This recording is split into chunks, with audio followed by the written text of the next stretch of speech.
全民穿越公路求生。我打开图纸一看，发现上面是一个巨大的弹弓。这是我最新发明的弹射装置，怎么样，厉害吧？绝对能在1分钟内飞越外层防御区，直接冲进迷雾区的最核心区域，到时候就能从背后抢夺样品了。怎么样，我厉害吧？厉害的大头鬼，这不就是超大的弹弓吗？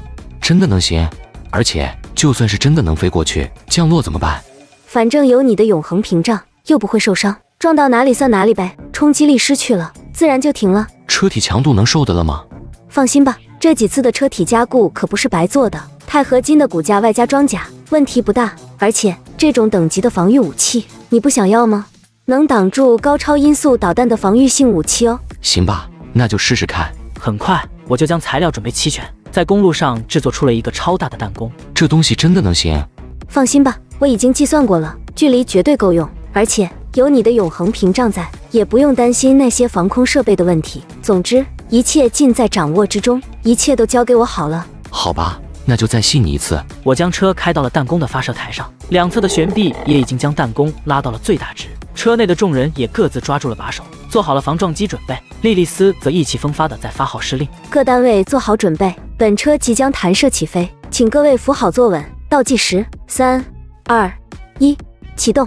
我感觉到一阵巨大的推背感从背后传来，车子急速向着前方冲去，一眨眼的功夫，我的车子就冲到了滑跃平台的尽头，随后整辆车直接飞了起来，数道紫色的射线从迷雾之中朝着车子射了过来。我早有准备，举起了黑伞，使用了永恒屏障，瞬间一个黑色的光幕如同弹壳一样，将车子的周围包裹了个结结实实，一道道紫色的光线撞击到黑色的光幕之上，就像是泥牛入海一样，半点波澜都没有激起。而我的车子则像是一颗黑色的炮弹一样，一头砸进了灰色的迷雾之中，穿越了一道厚重的迷雾之墙，眼前忽然豁然开朗。这是一个巨大圆形岛屿，成百上千的迷雾发生器伫立在岛屿的边缘，不断地散发着迷雾，将岛屿用迷雾遮盖了起来。不光是岛屿周围，甚至连岛屿的上空也是同样如此，整个岛屿完全被迷雾笼罩了，没有一丝可以窥探的死角。在迷雾发生器的旁边，矗立着一座又一座高大的铁塔，这些铁塔都和守在大桥上的铁塔差不多，顶着一个个巨大的圆球，上面电光闪。铁塔后面则是密密麻麻的如同激光发射器一样的东西，这些东西将发射器对准了我，不断的发射着紫色的光芒，想要将我打下来。可是我的永恒屏障可是量子结晶，跨越位阶的存在，这些紫光想要打破根本不可能。在岛屿的最核心，一座巨大的金字塔伫立在岛屿中央，我只来得及匆匆地看了一眼，就随着车子一路跌落到了金字塔的脚下。我的车子一头撞到了金字塔脚下的玄武岩上，被撞的玄武岩上却冒出了一道淡金色的光罩，车子一头撞在了光罩上，随后被弹了回来。我望过去，好家伙，车头的装甲竟然微微地凹陷了下去，如果不是那些发射紫光的东西开始转向瞄准我一定想办法撬几块下来研究研究。我直接在旁边的金属大门敲了2下，雕刻着繁复花纹的大门瞬间消失无踪。小爱同学开着车一马当先的冲了进去，我在后面举着伞挡了一波紫光，也跟着跳了进去。大门内侧是长长的甬道，我向着四周打量了一下，发现这里已经是外面那些紫光发射器的死角了，可以暂时松一口气了。就在这时，忽然听到甬道尽头响起了一阵整齐的脚步声。有情况。走廊的尽头出现了一对身上缠着白布条、手持长矛的木乃伊，正迈着整齐的步伐向着我走来。在看到通道尽头的我之后，这些木乃伊就像是打了兴奋剂一样，瞬间沸腾了，高举着手中的长矛，快速地向着我跑了过来。这些家伙绝对不是来请我吃饭的。近防炮，反击！4门近防炮弹了出来，对着那些木乃伊扫射了起来。一连串金属风暴扫过，将这些木乃伊打得人仰马翻，断手的、断脚的、打断腰的，有的甚至直接被打碎了半个脑袋。这些家伙依然执着地向着我爬了过来。怎么最近遇到的都是这种不死生物？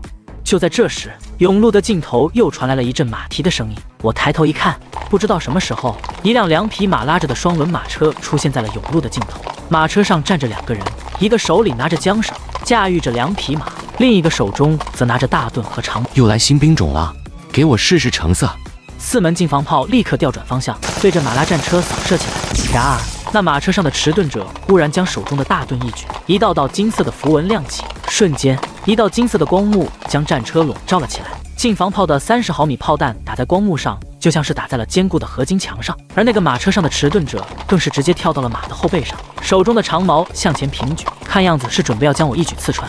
挑衅是吧？既然你这么作死，我就成全你。加速，开上去！撞死这个装逼的鳖孙！引擎发出轰鸣，小爱同学直接将速度加到了最大，向着马车撞了过去。我也学着对方的样子，举起了手中的黑伞，一副公平决斗的样子。踩在马背上的迟钝者见状，眼中露出了不屑的神色。他生前可是决斗场冠军，100场不败神话，曾经单人猎杀了12头雄狮、8只猎狗、5只鳄鱼、1头大象和数不清的各种敌人，没有人能在他手持长矛的时候打败他。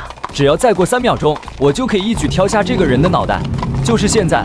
迟钝者猛地刺出了手中的长矛，准备将对方手中的黑剑拨开，随后顺势刺入对方的喉咙。然而，就在他刺出长矛的一瞬，那把古怪的黑伞突然变成了一个巨大的圆形盾牌，他手中的长矛直接刺到了上面。就在他准备抽回长矛，转身等待交错时进行侧击的时候，他愕然地发现手中的长矛居然化作了灰烬。不光是手中的长矛，就连他自己本人，他脚下的战马、后面的双轮战车以及驾驭战车的御者，全都开始崩解，化作尘埃。这是怎么回事？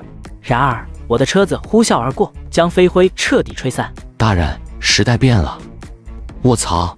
车子刚刚转过弯，我直接愣住了。在前方的甬道之中，密密麻麻的挤满了双轮战车，每一辆双轮战车上都是一名迟钝者，密密麻麻的长枪闪烁着光芒。眼前的场景让我真真正正的体验了一把什么叫长枪如林。这时，对面的这些战车也发现了我，他们齐齐地举起了手中的长矛和大盾，一道道金色的符文亮起，一道厚重的金色巨盾出现在他们的前方，一辆辆马车缓缓起步，向着我的方向逼近。那面近乎填满了甬道的金色巨盾也向着我推了过来，给人一种泰山压顶的感觉。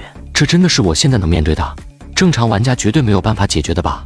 哪怕把460口径的众生平等炮搬来，恐怕也无济于事吧？这玩意简直就是 bug， 老子要抗议！幸好老子有撒手锏，黑莲绽放。